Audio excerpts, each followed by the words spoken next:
99 holes of championship golf and a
Oh, God.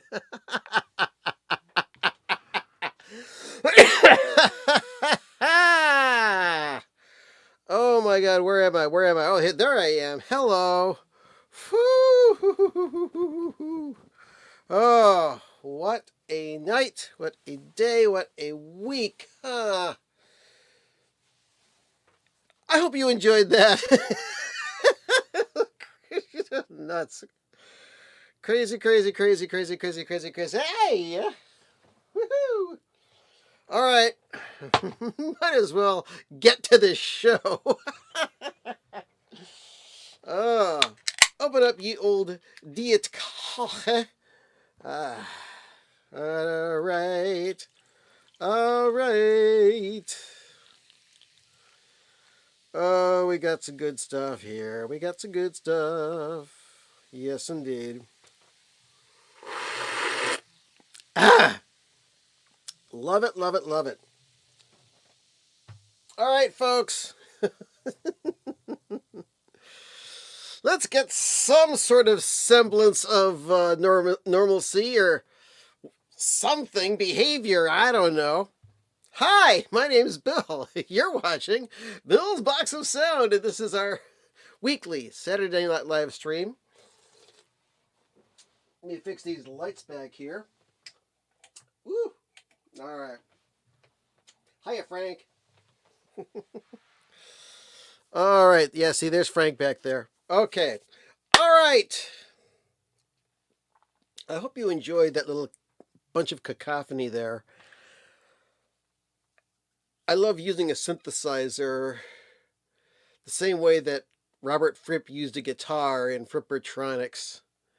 It just, yeah. Anyway, so hello, Matt Shelton. Good to see you. Joe! Mr. Vaultmeister. He's in the room, folks. He's in. He's happening. He's moving. He's grooving. Good to see you. Nate, good to see you again. Saw you last night for Grown Men Record Night. Man, what a show that was, eh? And Zonkman beat my record in marbles, so go figure. All right, and North Carolina vinyl picker. Good to see you, sir. So what's happening this week? Apparently a lot.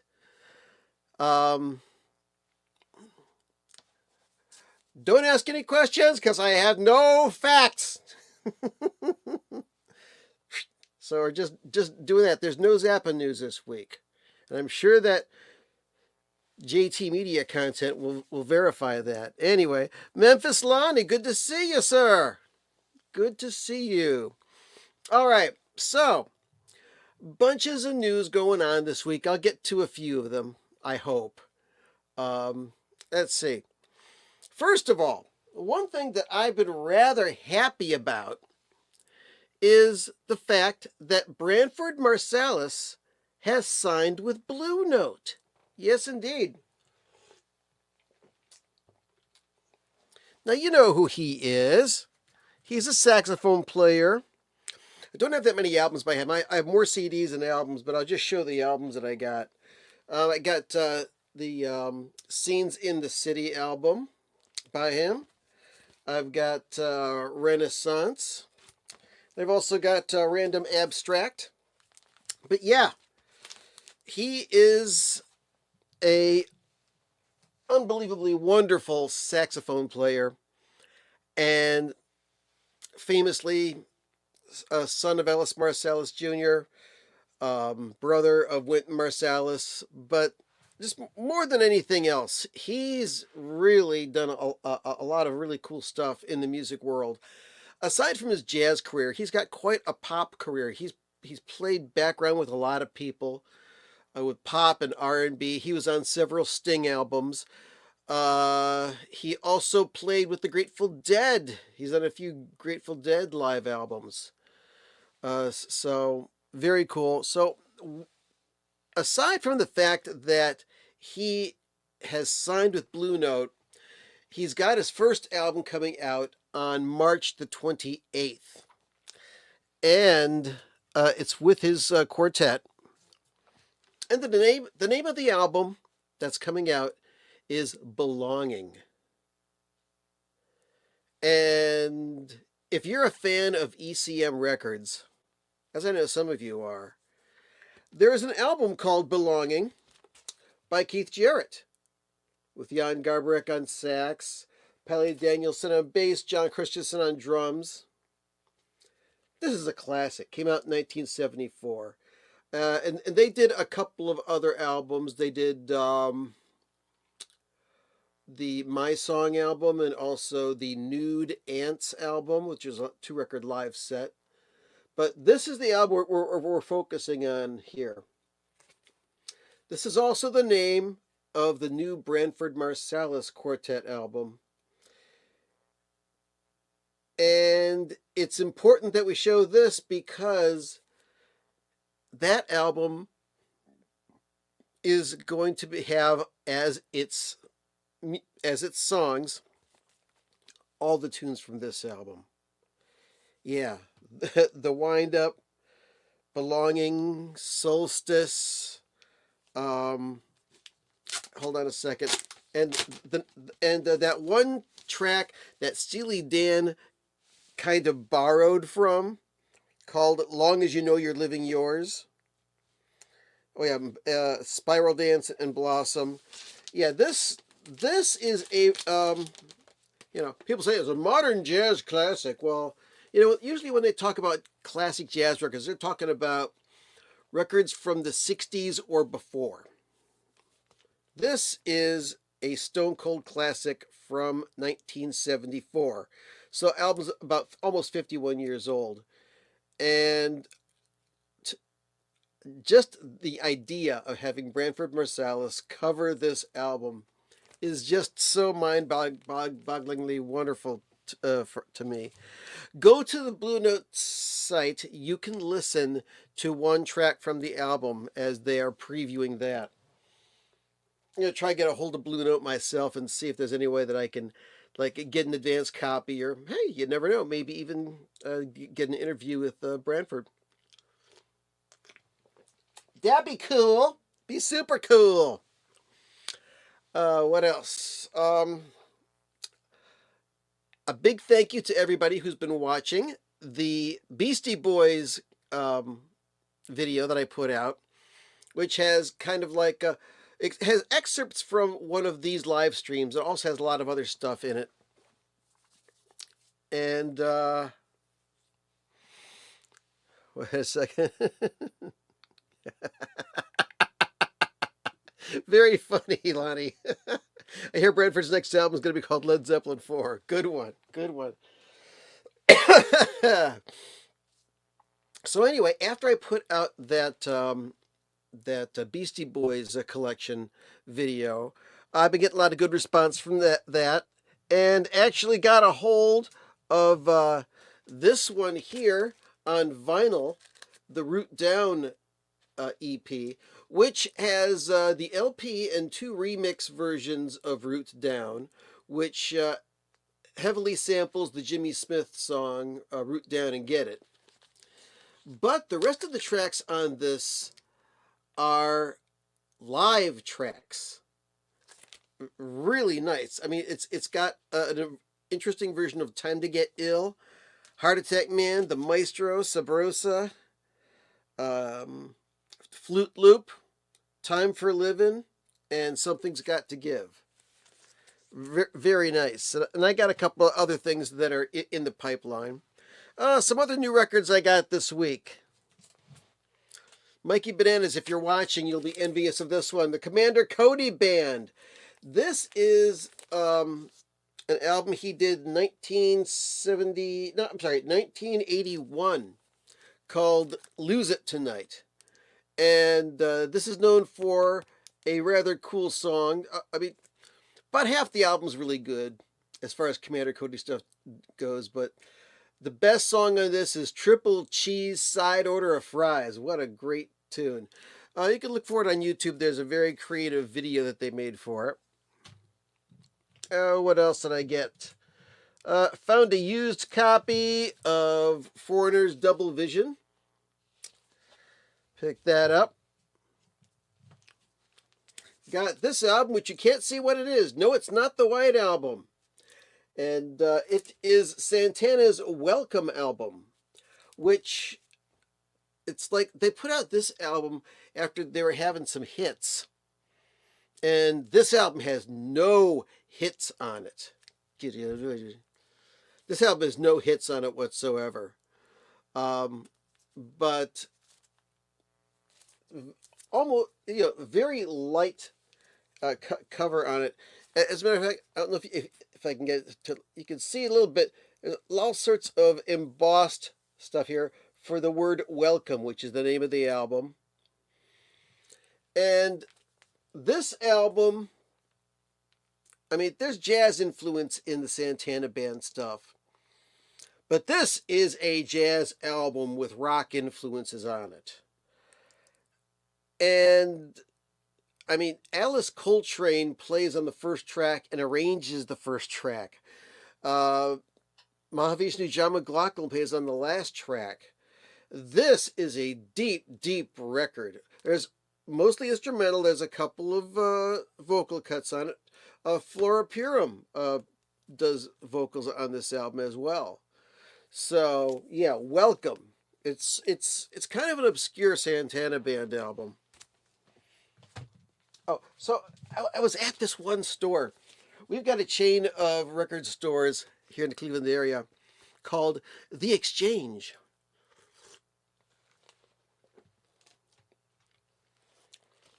And they've made the wise choice to get into used records a lot. And they carry a lot of new records as well. As a matter of fact, it's where I picked up that Beastie Boys Root Down EP. But anyways, so I'm going through and I'm saying, I wonder if they have any rare XTC records. So I'm going through the XTC, and all of a sudden I see this. And I'm thinking, what is this? This looks like a Blue Cheer record. It's weird, but it's kind of like, a partial record cover. I think this was originally supposed to be a trifold. So I pulled the record out, and yeah, that's what it is. This is a copy of the second Blue Cheer album, Outside Inside. And this puppy is in really, really nice shape. Even though the cover itself is roached. But yeah, good stuff. Good stuff. I mean, I've also got the third Blue Cheer album, which is called New and Improved. And compared to the first and second Blue Cheer albums, it's not as good. But this one, called Outside Inside, which is like half live, half studio, this is really cool. If you dig 60s psychedelic rock, this is good stuff. So, very hard to find, but I found it mislabeled under the letter X at the exchange. So, you never know what you're going to find. All right, I see the chat room moving here. Metal Theologian, good evening, sir. DJ Trish, hello. Let's see here. Oh, okay, yeah, seems like they were everywhere exchange. Let's see, that was during his his double dip Carlos Santana phase, where it was ice cream all the time. Let's see. Yeah, they were the Record Exchange.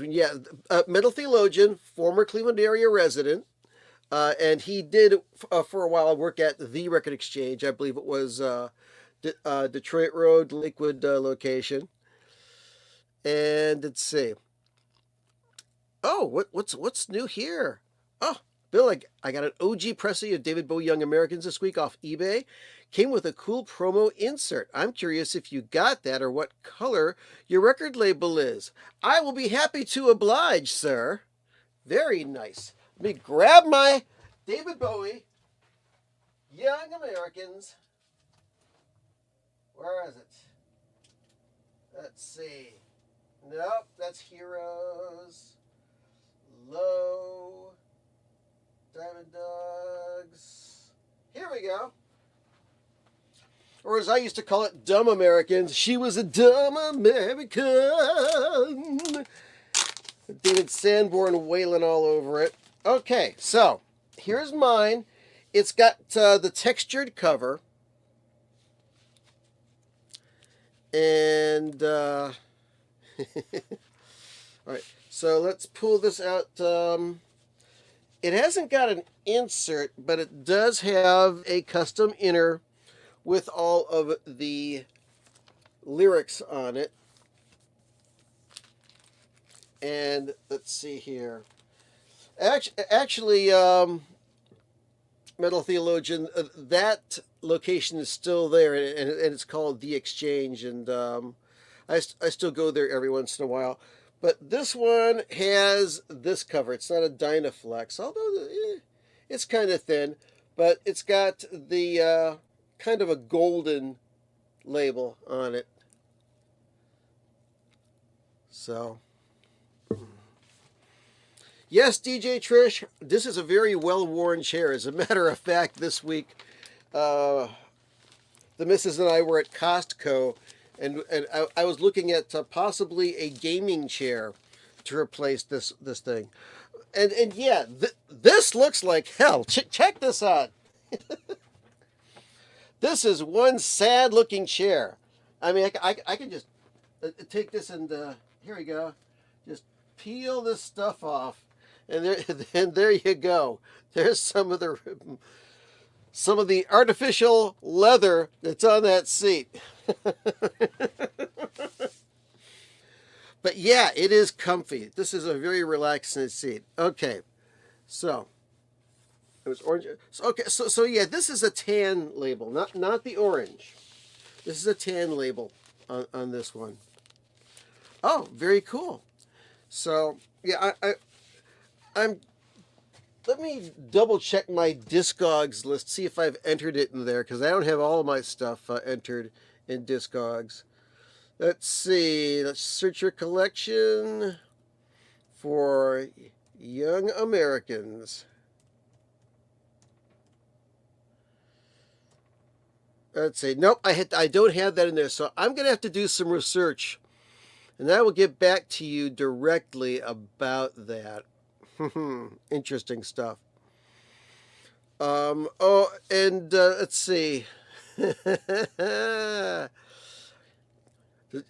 Oh yeah, yeah. Many is the evening when I've fallen asleep listening to music or watching YouTube videos. You never know. All right. Ba ba ba ba. Okay. So, yeah, I've heard of this one, "The Swing of Delight" by Santana, double LP from the Double Dip era, the David Deep era. Um, oh, and also the last track on that Santana album, "Welcome," is the title track is a John Coltrane composition. All right, other things going on. I have a new video in the works. I'm I'm about 2/3 done editing it. Hope to have it out soon. It is my interview with Frank Zappa from 1988, the Broadway, the Hard Way tour. So, yeah, I'm editing that, putting it together, and hopefully to release it out to you, wonderful folks. And there's something else I'm going to talk about. I think last week I reported, or was it 2 weeks ago? Metal theologian will know. I talked about the passing away of Cleveland area TV host and producer Chuck Shadowski, aka Big Chuck.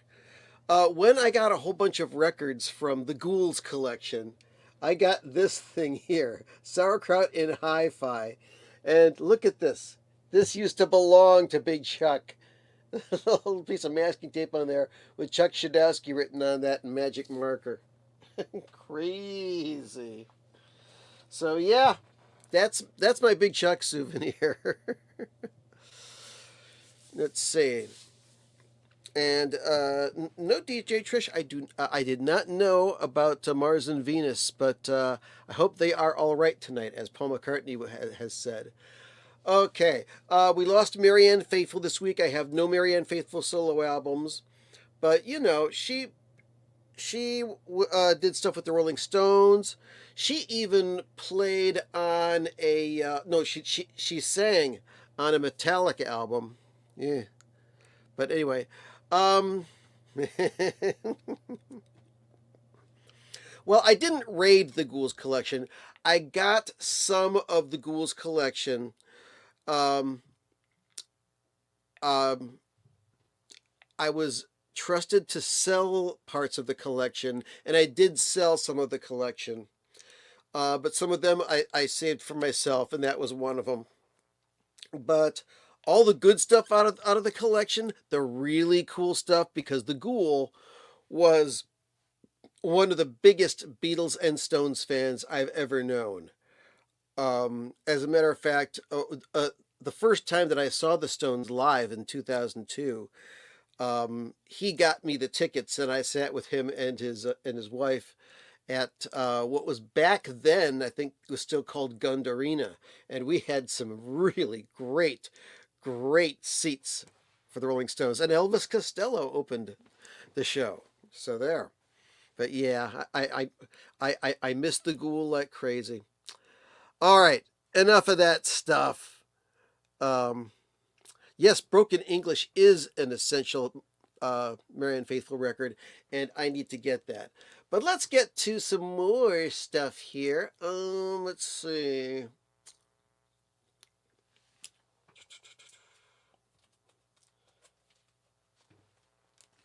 All right. I was supposed to get this record today. I ordered it over a year ago. It finally shipped this week. And FedEx said, "We have shipped this. It should arrive on Saturday," which is today. But it has not arrived. The record I'm talking about is, I believe I talked about this last week, Steely Dan's Katy Lied. This is an original. It's not the very first cut. I think it's the second cut of it.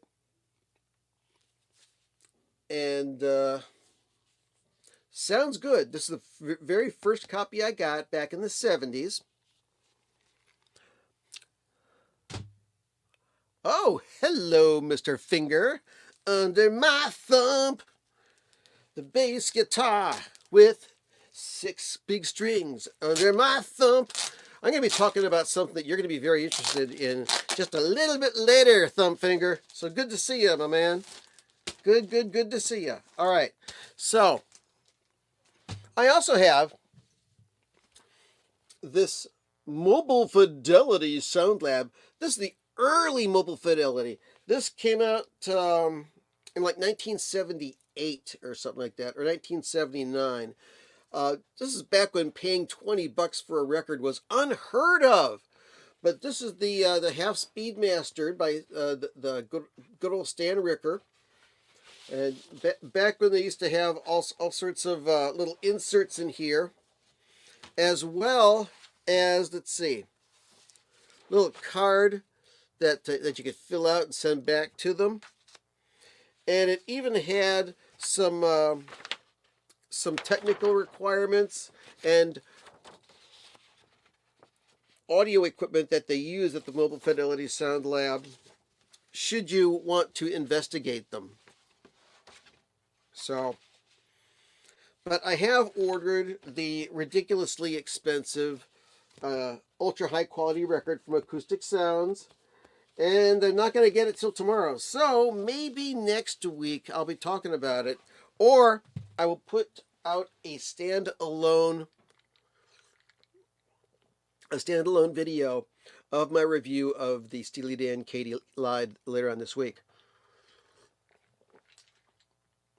Which means that Robert Fitton is going to be very, very happy that the last Steely Dan album to come out as an audiophile quality disc that is way, way expensive will be the Royal Scam. And he says, yeah, it is a royal scam. Paying $150 for an album is highway robbery. But it depends on what goes into it. Also, there is a University of Vinyl video that came out. Anyway, so, yeah. Steely Dan, Katy Lied, not this week. Let's see. Oh, only spent 18. Cool. How many did you get? Yes, early analog Mobile Fidelity. You better believe it.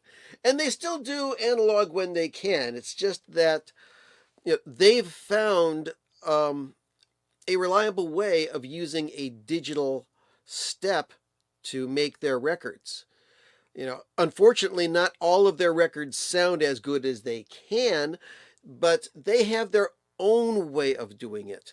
But as far as digital recordings going onto records, I have my own opinions on them. Check out my video where I talked to mastering engineer Dave Polster, who, as a matter of fact, was the mastering engineer behind this classic, available by my band Spudlock on bandcamp.com. Yes, it's spudlock.bandcamp.com. You can download this album for almost nothing, or you can buy the vinyl, which sounds freaking fantastic, for only $20. Okay, it's enough of that. Also, like and subscribe. Hit the like button right now. Give you a second. Go ahead, do it. Hit the like button. Hit the like button. Hit that like button. Okay. Oh, you're still driving, Thumb Finger. This dude is hardcore. He's keep your eyes on the road, man. You're driving and you're watching Bill's Box of Sound. Oh, maybe somebody else is driving. Maybe this is a road trip with you and a friend going to get records. Whatever. Or you're on a gig or something. I don't know. But anyway, since Thumb Finger's here and he's listening, I might as well get to this story. Okay. Bad news and good news on the Primus front. Let's see.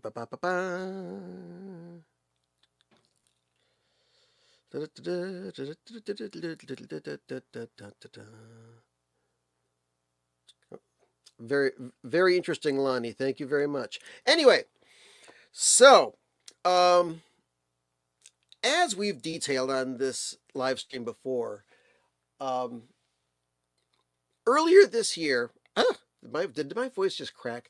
Earlier this year, Tim Alexander, aka Herb, quit Primus for the last time, and he cited mental and physical challenges, as well as he just does not have the passion to continue on in this band. Family is more important to him, and I understand that, so we wish Tim the best. Good news is he is doing online drum lessons. So if you're a drummer and you would like to get the secrets from Mr. Tim Alexander yourself, search on the net. I'm sure there's a way to sign up for online drum lessons with the one, the only Tim Herb Alexander. So in the interim, Primus has gigs lined up. They got the Santa gigs. They got New Year. Well, they did have some New Year's Eve gigs, which are played by Danny Carey. But Les Claypool has put it out there that they are auditioning drummers. Well, they are auditioning drummers, and I've even got a picture from the actual auditions. Hold on for a second. Okay, yeah, so this is a picture of Larry Lalonde and Les Claypool, and in between them is the one and only Fred Armisen, who is a comedian and who also happens to be a drummer. Okay, and in my opinion, he's an okay drummer, and he's barely passable as a comedian. Very seldom have I laughed at his jokes, but he's a very busy comedian, so some people like him, so that's fine. And Mikey says, I feel comfortable in announcing that I'm the new drummer for Primus. Hey, did you see my Commander Cody record, Mikey? Hang out. I'll show it to you in a little bit. But anyway, so accompanying this picture on Facebook was the following information. It says here, let's see, as Primus continues its search for a drummer to take the throne left vacant following Tim Herb Alexander's departure, the band has been sharing daily updates, and the auditions are really starting to heat up. Early contenders included fan favorite Rory Dolan, who has received a groundswell of support from many who think his experience with Le Special makes him a shoo-in for the role, and heavy hitter Thomas Pridgeon, best known for his explosive drumming with the Mars Volta. On day 2 of the auditions, Primus welcomed studio beatmakers Mike Stone and Stan Bicknell, followed by on day 3 by prolific nth power drummer, yes, to the nth power, Nikki Glaspie, as well as Delvin Lamar organ trio's Sam Groveman and renowned drum educator John Hoffman. Very cool. Hungarian drummer Gergo Borle apparently was the only one to audition on day 4, but on day 5 was assuredly the highlight thus far, with a star-studded lineup of Stuart Copeland from The Police and Oysterhead, Danny Carey from Tool, and master session drummer Thomas Lang taking the throne, not to mention actor Bob Odenkirk and a drummer that appears to be Fred Armisen in disguise, who some thought looked like former Dream Theater drummer Mike Mangini. It is unlikely that all of the 5 applicants were legitimate auditions, with some fans speculating that Lang may have been the only serious prospect.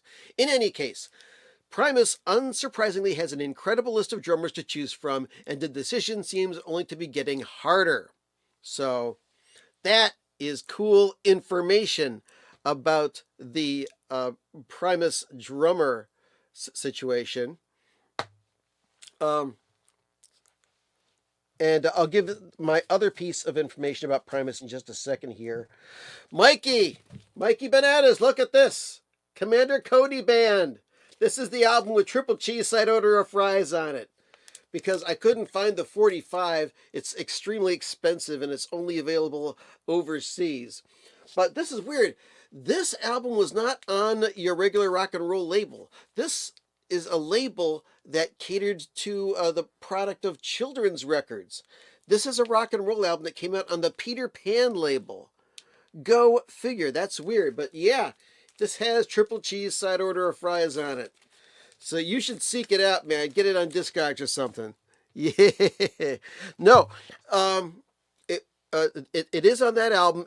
It's also a flip side of a single that was not released in the United States. It was only released in Europe. Isn't that crazy? So, yeah, that's nuts. Okay, the other piece of information about Primus that I wanted to talk about. Hold on a second while I find it. Let's see. Is this it? Yeah, okay.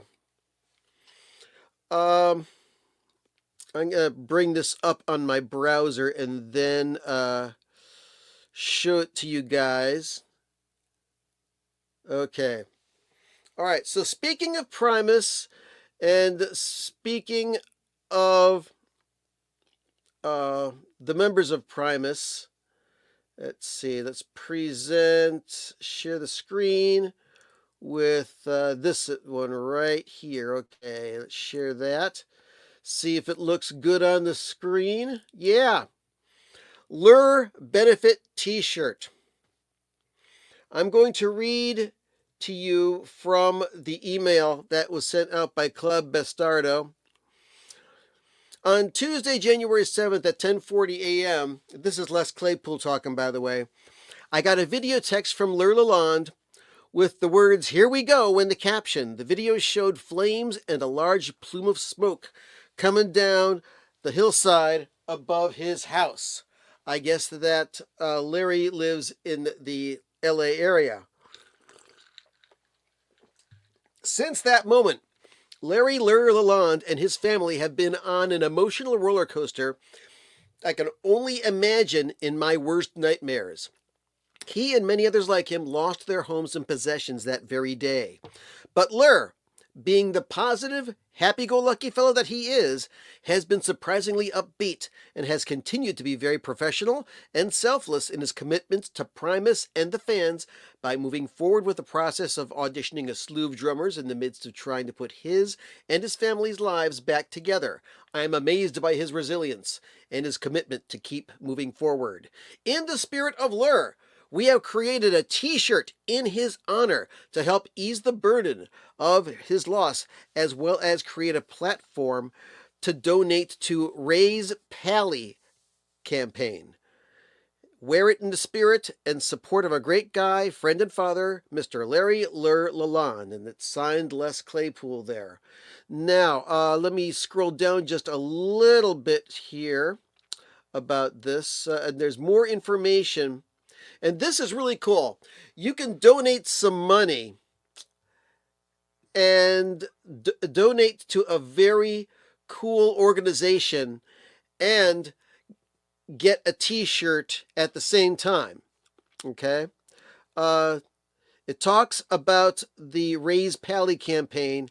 It goes towards Palisades Charter High School, which helps out 500 plus students and 11 staff members who lost their homes. 40% of the campus was damaged or destroyed. The impact of the disaster extends far beyond the immediate community. Our students come from 100 plus zip codes across Los Angeles.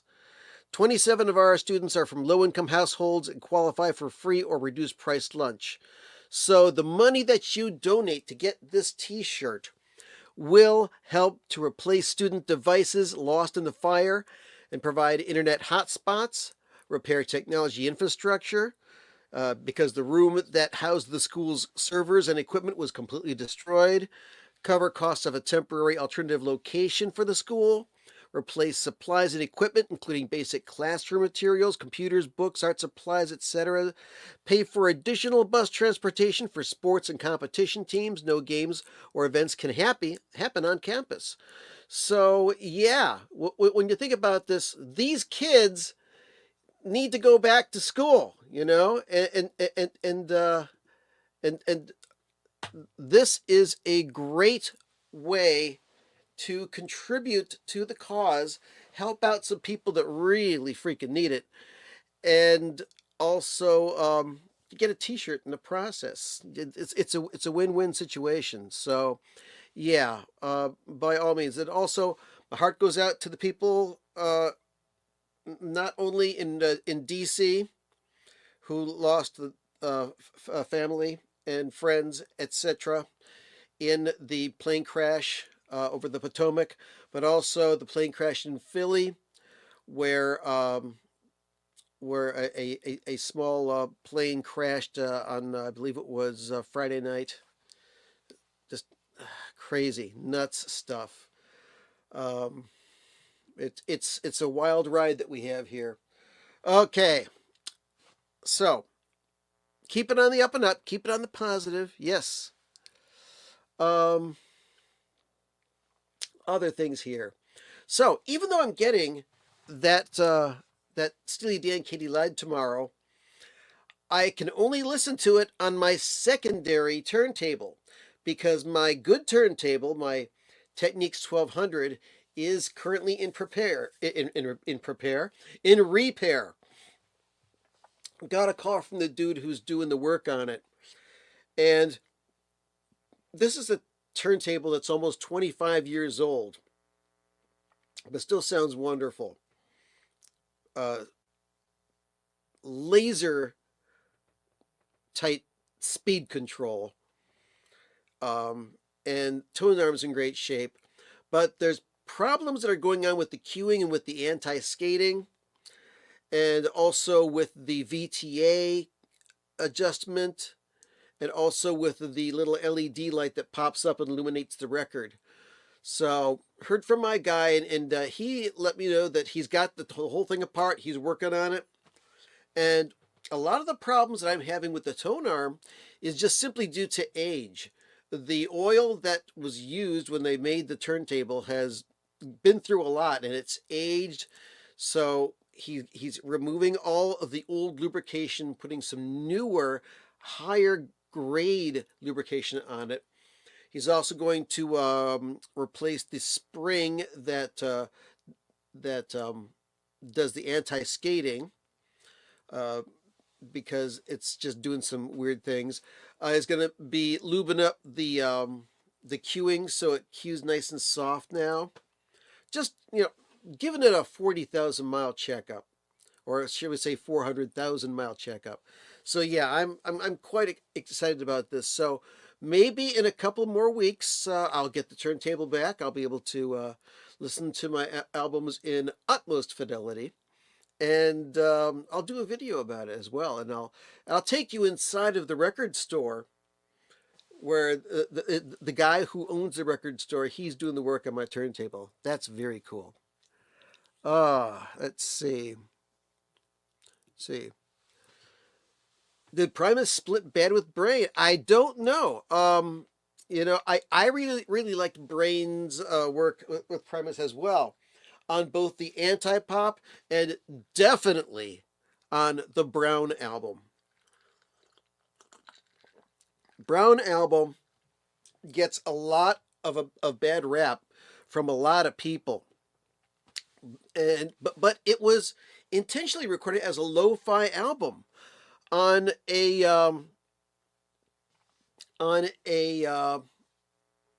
it was on a Tascam, kind of like not a mini studio, kind of like a MIDI studio. It was a mixing board that had built into it a 8-track reel-to-reel recorder, and somehow they recorded the Brown album on this thing. And even though it is intentionally lo-fi, the album sounds fantastic. And if you can, don't seek out an original Brown album. And definitely don't get the music on vinyl version. Get the reissue that came out on Interscope just a few years ago. It is the best sounding version of that record. Oh yes. So let's see. There's some more discussion about Brian Brain Mantilla in the chat room. Let's see here. Thumpfinger says Brain is doing other stuff, getting paid huge money. And he's cool with the Primus Camp. I saw him play with Les in 2019 and hung out for a bit with him. That's ultra cool. Yeah, Shake Hands with Beef, but my favorite song probably. Worked at Arby's for 9 years. Yeah! Yeah, baby! Very nice. Very, very nice. Yep. And Thump just verified my comment. The reissue is the best. Actually, music is the best, but yeah, both are true. All right, any more things that I wanted to talk about this week that I haven't talked about yet? Man, we're coming close on here. Oh, I want to thank you folks out there who have been watching the videos and commenting on the videos, especially my video about the ultrasonic record cleaners. There have been some mighty thoughtful comments, and people are sharing their secrets and their methods of record cleaning in that video, which is very cool. I mean, if you've got a way to clean records that works for you and makes the records sound better than they already did, I am all in on that. Yeah, fireworks all around. So, I mean, for example, let me see if I can get some comments here. Let's see. Oh, well, thank you, Craig the Duck. Yes, I like the Zappa shirt as well. And you should, I don't know if this shirt is still available on the Zappa website, the Zappa store through Universal. There's a lot of cool shirts on that website. Anyway, let's see if I can find that here. Let's see. Oh wait, no, I can just do this. Let's get rid of that and go to this and pull this up. And go to this and check out the comments. Okay. Very cool. All right. All right, folks. Let's stop sharing that and go back to here. Okay. Here's a couple of comments on the ultrasonic record cleaning video. Guy says, as Gary Cole in Office Space would say, yeah. I rinse my records first with distilled water from a pressure sprayer with a label saver. Then I do a manual clean with a paint pad and pre-cleaning solution. Then he loads up his ultrasonic tank cleaner, the Vivor, with a cleaning solution of 99% iso alcohol, 1 capful, and PhotoFlow, 1 capful, 1 drop of Dawn dishwashing detergent, and run that for 10 minutes with a variable speed device to slow down the rotation of the records. Then afterwards, when he takes the record out, he sprays each record again with clean, then he dries it with a microfiber cloth and sets it in a rack. He says it's a painstaking process, but the clean records are worth it. Finally, I use a coffee filter to drain the water from the ultrasonic tank so that the clean records, so that the solution stays clean. Ultimately, you will probably only have to clean each record once, and then just use your static brush and or dishwasher brush each time you play the record. Correct. You only need to give a record a deep clean once, because then you've got all the stuff out. As long as you take care of it, it's not going to need that kind of cleaning again. I can usually do about 40 records in 2 to 3 hours time. So very nice. Another guy, he uses two different spin clean devices. Spin the record. He uses one with a cleaning solution, and the second one is just a distilled water rinse. Um, and what's really crazy is that since I did that video, the price has gone down even further on the Vivor. Right now, I believe it's under $100. Don't quote me on that. Go to the Vivor, go to my video about the ultrasonic record cleaner, and click on the exclusive discount link. You may be able to get that thing for a song. So yeah, just amazing way to clean records.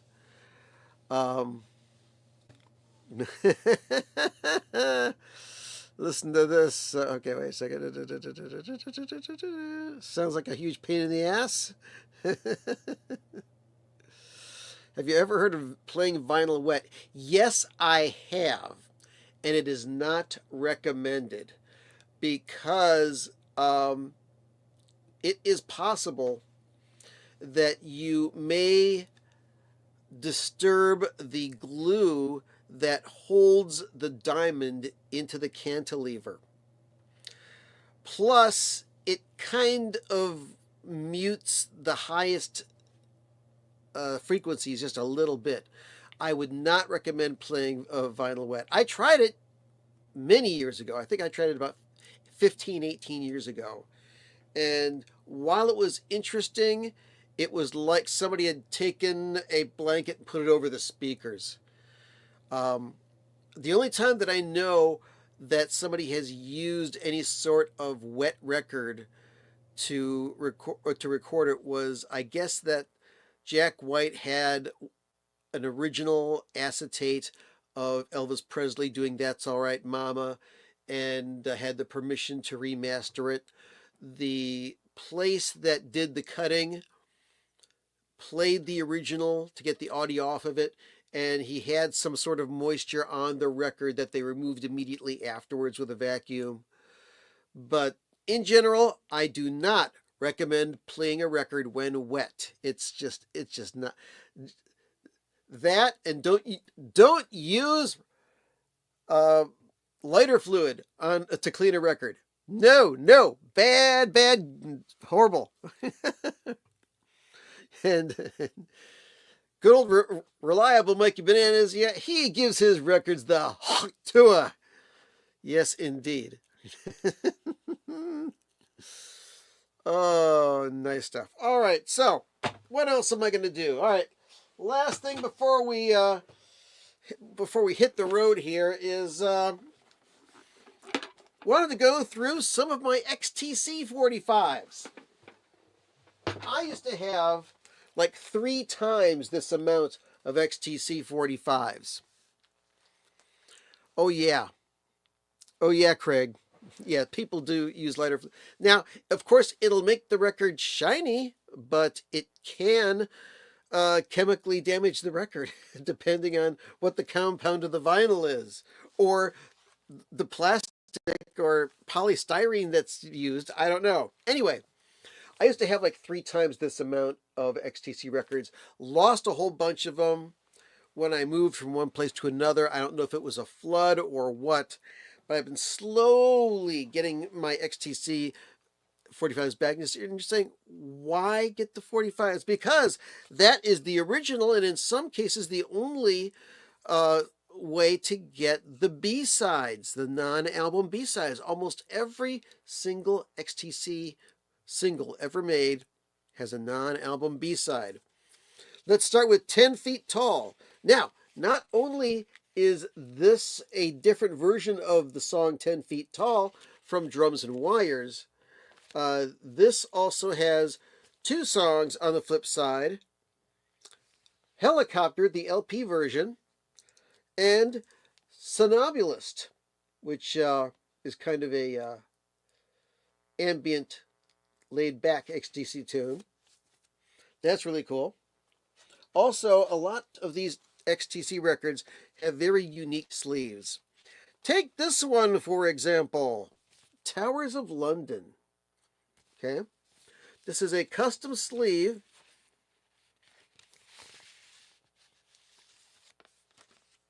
Which houses not one, but two different singles. Whoa! Got the daytime and the nighttime. Okay. And of course, the tracks on here. So let me show you these 45s. Okay. Here's the A side of Towers of London.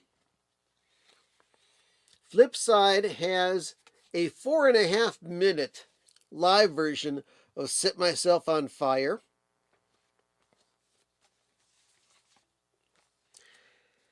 Second record has an almost 7-minute version of Battery Brides live. And side 4 has a 4.5-minute version of Scissor Man. So yeah, very highly recommended. And then let's put this all back together here to keep it safe. And I'm going to change it from night to day here.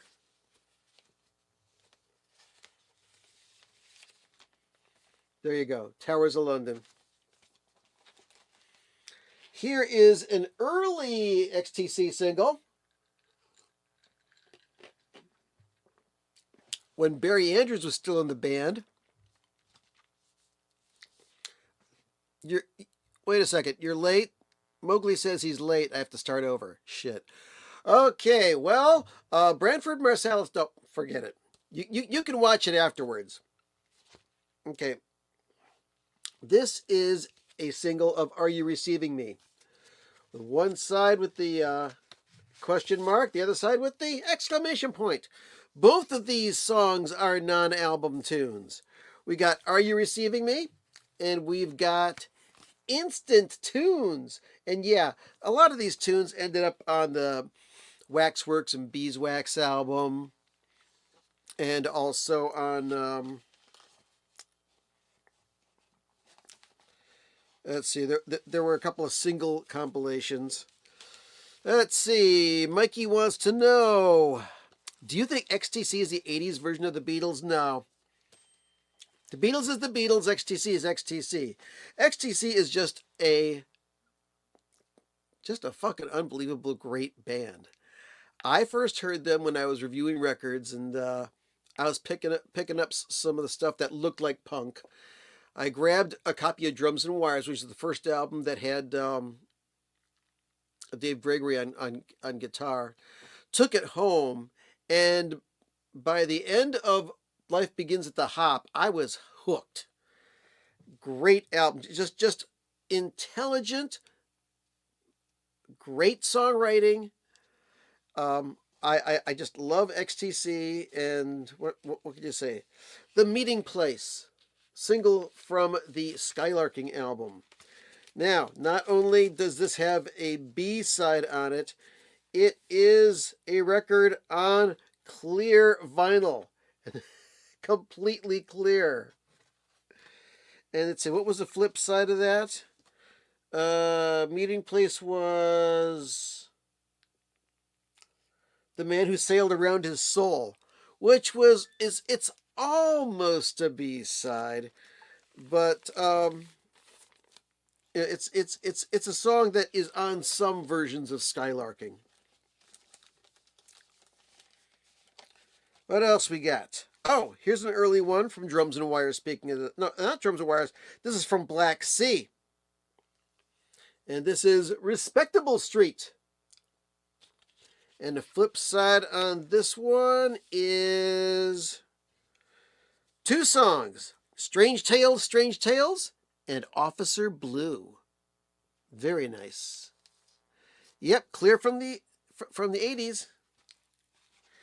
Let's see. Now, here's an interesting one. This is Life Begins at the Hop, backed with Homo Safari. And the sleeve for this one, let's see, do I have to take this out? Yeah, let's take this out. Just so I can show you wonderful people. Well, actually, inside of the sleeve, it looks like it's a record player. And it's a Garage record player, too. And the record that's playing on the back of the sleeve is a copy of Are You Receiving Me, which we just saw. But, yeah, this is a clear vinyl of Life Begins at the Hop and the flip side of Homo Safari. And unfortunately, that's all the XTC 45s I have. So there is a YouTuber, and he calls himself Two Sticks, TWOSTIKS. He does these videos of his record collections and stuff. He's done several videos of his XTC 45s. Now, if you've got a lot of time to spare, I mean, get yourself a nice cold Diet Coke and sit down and relax and watch them. If you're into XTC and you want to see a fantastic, unbelievable collection of XTC 45s, that guy will show it to you. TWOSTIKS.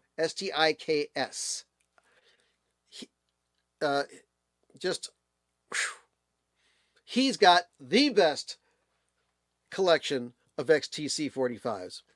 All right, folks, I've overstayed my welcome. I gotta turn the synthesizer back on. And wait a second, what are we doing?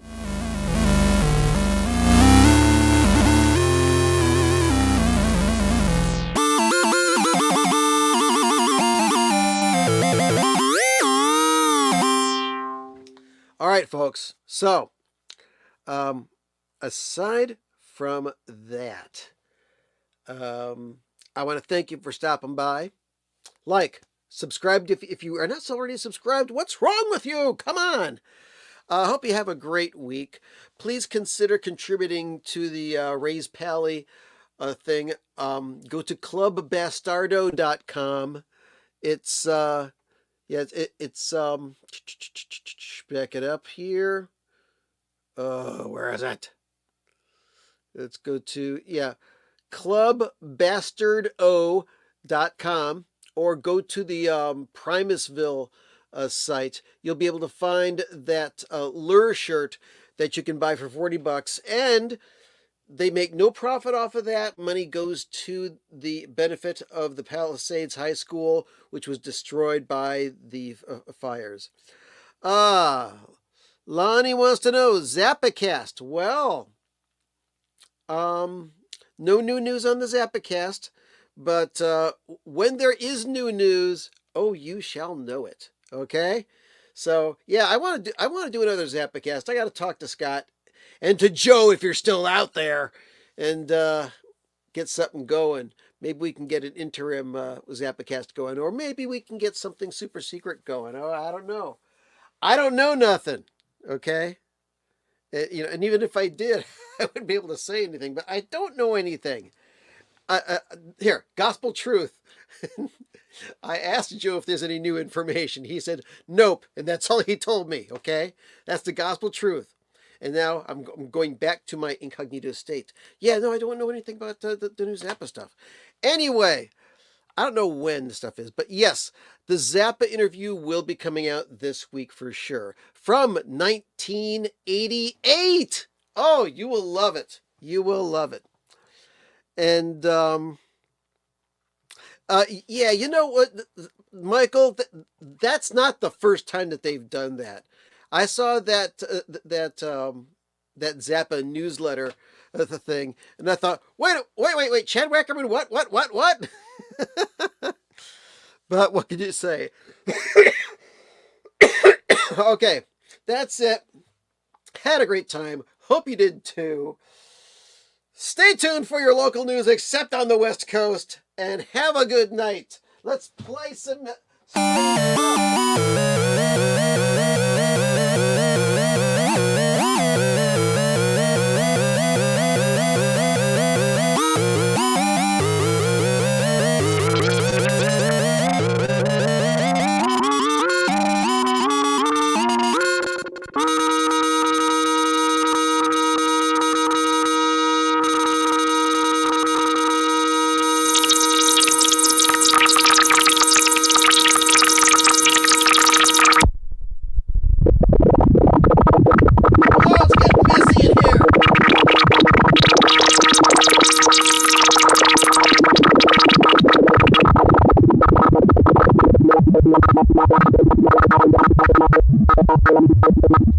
Alright, that's it. Goodbye. My synthesizer is it's a Novation base station 2 with the Aphex Twin firmware installed. That's what I got. Good night.